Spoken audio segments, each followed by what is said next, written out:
Murders in Hollywood, True Crime Stories of Homicide in the Hills, by Eliza Toska and read for you by Michelle. The Pin-Up. Vivacious teenager Dorothy Stretton earned a living serving ice cream at her local Dairy Queen in Vancouver, Canada. While whipping up soft serves, the pretty teen caught the attention of Paul Snider, who was a local pimp always on the lookout for new women to procure. He had dreams beyond his brothel-keeping day job. He lusted after the bright lights of Hollywood. Dorothy began working at a young age to help out her mother, who had a low-paying job in a school.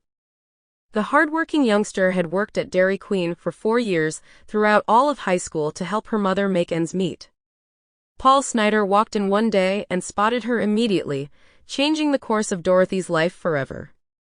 It was 1978, and as soon as Snider clapped eyes on Dorothy, he saw an abundance of opportunity. The 18-year-old was striking, but she was unaware of her attractiveness. She was peppy and friendly and had a trusting nature, traits which manipulative Snider knew would help him groom her. Snider was already making a pretty steady living as a promoter for car and cycling shows. However, it wasn't enough to fund his extravagant tastes or penchant for lavish purchases. To fill in this financial deficit, he began to acquire young girls and pimp them out as a sort of side hustle. Still, he made sure he looked the part. He drove a black, private plate Corvette, and his go-to outfit was a mink coat with encrusted jewelry hanging from his neck. Snider had cemented himself as a predator and opportunist, and as someone looking for his golden ticket to get him where he wanted to be. However, for a young Dorothy, whose youth and naivety were attributes to be preyed upon by Snider, the older man was complimentary and kind. In reality, he was using Dorothy's insecurities against her. He would heap compliments on the things she felt most vulnerable about, and he'd make sure he adorned her with expensive presents and took her out to nice restaurants.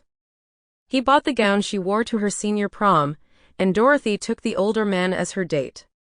He was 26. The manipulative man had wormed his way into every aspect of the teen's life, unfazed by how his accompanying her to prom looked to all her teenage peers.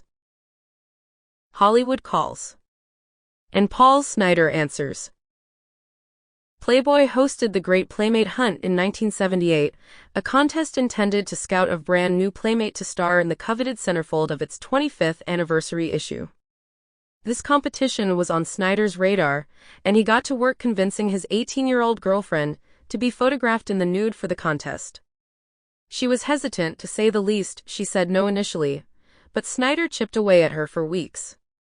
He knew how to get to her, too. Dorothy and her mother had been living paycheck to paycheck, but Snider was feeding her ideas that life didn't have to be like this. Fortune and a better future awaited her if she did as he asked. She caved and braved the professional photo shoot, where she had to bear all. The photographer immediately sent the nude pictures to Playboy. When the magazine saw the test shots, a flight to Los Angeles was booked for Dorothy by the company. Snider accompanied her during her first time on an aeroplane and inside of a limo. It was noted that Dorothy was like a fish out of water here, not used to the luxurious surroundings, and unlike other Playboy models, she was unaware of her beauty. She was an anomaly, but she was a hit with the team at the Playboy office. While here, she did some test shots for them before they sent her on her way home, telling her they'd be in touch if she made the cut. Mario Casilli was the photographer who took these shots, and he recalled that she was statuesque in looks but very childlike when spoken to. Perhaps then, it was her shyness or her lack of confidence that saw Playboy give the centerfold to someone else. Candy Loving, a senior attending the University of Oklahoma, won the competition. Dorothy's shyness meant she needed a lot of prompting, a lot of grooming from Snider, and special attention paid to her lack of confidence.